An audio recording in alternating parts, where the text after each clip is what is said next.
اللہ تعالیٰ قرآن اور سنت کی روشنی میں سب سے پہلی بات یہ ہے کہ جو کہا جا رہا ہے کہ ملاقات نہیں کرنا، دیکھیے یہ میرے سامنے جو کتاب ہے یہ ہے صحیح مسلم، یہ دیکھیے آپ، یہ صحیح مسلم ہے، یہ بخاری شریف کے بعد سب سے اہم ترین کتاب ہے حدیث شریف کی۔ اس میں کیا فرما رہے ہیں کہ ثقیف کا ایک خاندان حضور صلی اللہ علیہ وسلم سے بیعت کرنے کے لیے آیا، یعنی شیک ہینڈ کرنے کے لیے، ہاتھ ملانے کے لیے، ملاقات کرنے کے لیے آیا۔ ان میں ایک شخص ایسا تھا جس کو بیماری تھی جو کنٹیجیس ڈیزیز تھی، وہ متعدی بیماری تھی، ٹچ کرنے سے پھیلتی تھی۔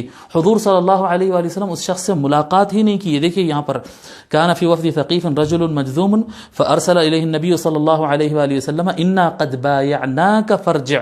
حضور صلی اللہ علیہ وسلم فرمائے ہم ملاقات کیے بغیر ہی وہیں سے فرما دیے ہم نے آپ کی بیعت کو قبول کر لی ہے، آپ کو بیعت کر لی ہے، لہذا آپ پلٹ جائیے۔ میرے محترم بزرگوں اور دوستو، ایسے وقت میں ملاقات نہیں کرنا سنت ہے، اور ہاتھ ملانا کیا ہے؟ جب سلام کرتے ہیں ہاتھ ملانا، مصافحہ، شیک ہینڈ کرنا، یہ سنت ہے۔ شیک ہینڈ کرنا سنت ہے، اور ایسے مواقع پر شیک ہینڈ نہیں کرنا سنت ہے۔ یہ بات آپ ذہن میں رکھ لیجئے۔ اور ایک بات اس کے اندر میں آپ کو بتا دوں، پوائنٹ نمبر 2، کوئی بھی آدمی بیمار ہو سکتا ہے، کوئی بھی آدمی بیمار ہو سکتا ہے۔ یہ بیماری ایسی ہے کہ اگر کسی کو لگ جائے تو اس کے سمٹمز اور اس کے نشانیاں تقریباً 8، 10، 15 دن کے بعد ظاہر ہوتے ہیں، تو کس کے اندر وائرس ہے نہیں معلوم ہوتا ہے۔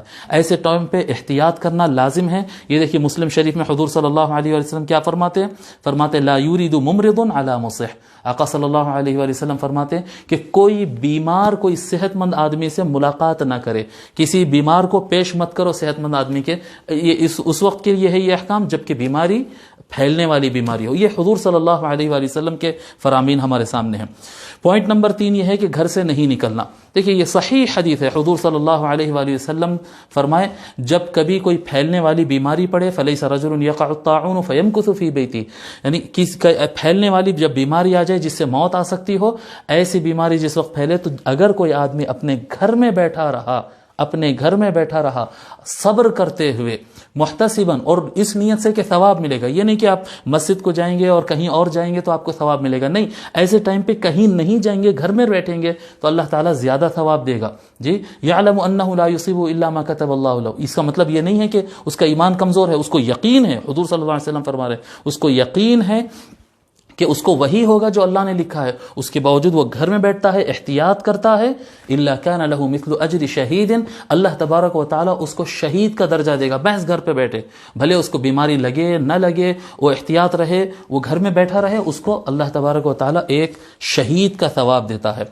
پوائنٹ نمبر 4، اگر کسی کو بیماری لگ جائے، اگر کوئی شخص کو بیماری لگ جائے اور اس کو چھینک آ رہی ہو، نزلہ جا رہا ہو، یا کوئی ایسے آثار گلے میں محسوس ہو رہے ہیں، اس کے باوجود گھر میں بیٹھا ہوا ہے، نہیں بھائی کوارنٹین میں لے جا کے ڈال دیں گے، آئسولیشن میں لے جا کے ڈال دیں گے، الگ کر دیں گے، بلکہ اگر گھر میں بیٹھا ہوا ہے تو ان بیماری پھیلانے والا بن جاتا ہے۔ یہ بہت بڑا گناہ ہے۔ حضور صلی اللہ علیہ وسلم ہرگز اجازت نہیں دیے کہ آدمی بیمار ہو اور گھر میں بیٹھا رہے، نہیں۔ حضور صلی اللہ علیہ وآلہ وسلم سے صحابہ پوچھے یا رسول اللہ الا نتداوی، یا رسول اللہ بیمار ہوئے تو ہم علاج نہیں کر کے بیٹھے رہنا کیا؟